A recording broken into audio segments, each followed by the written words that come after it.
Une fête populaire créée par les colons au XVIIe siècle dans le but de fêter le carême, voilà ce qu'était à l'origine le carnaval de Guadeloupe.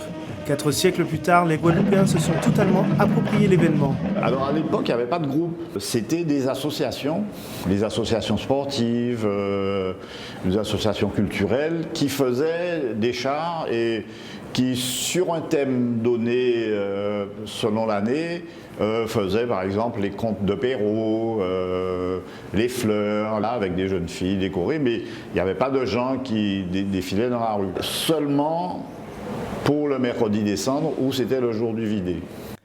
Les années 70 marquent un véritable tournant pour le carnaval. Les groupes à pied font leur grand retour et les caisses claires se multiplient. Ce n'est que dans les années 80 que le tambour à peau revient à l'honneur avec les groupes Atata Combo puis Akio. Un phénomène plus récent, qui est ce qu'on appelle les timas, avec des tambours, des instruments à percussion, plutôt avec des bidons un peu genre style band.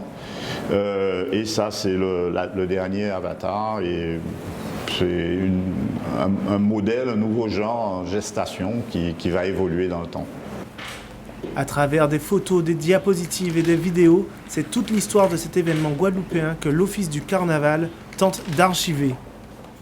Là, on scanne, on trie un peu parce qu'on essaie de garder les photos qui ont un sens. Parce qu'il y a un personnage particulier, s'il y a un mot zombie, même si la photo est un peu floue, on va la garder. On a tout le matériel qui permet de traiter d'un côté et de stocker l'ensemble des documents que nous conservons sous forme numérique.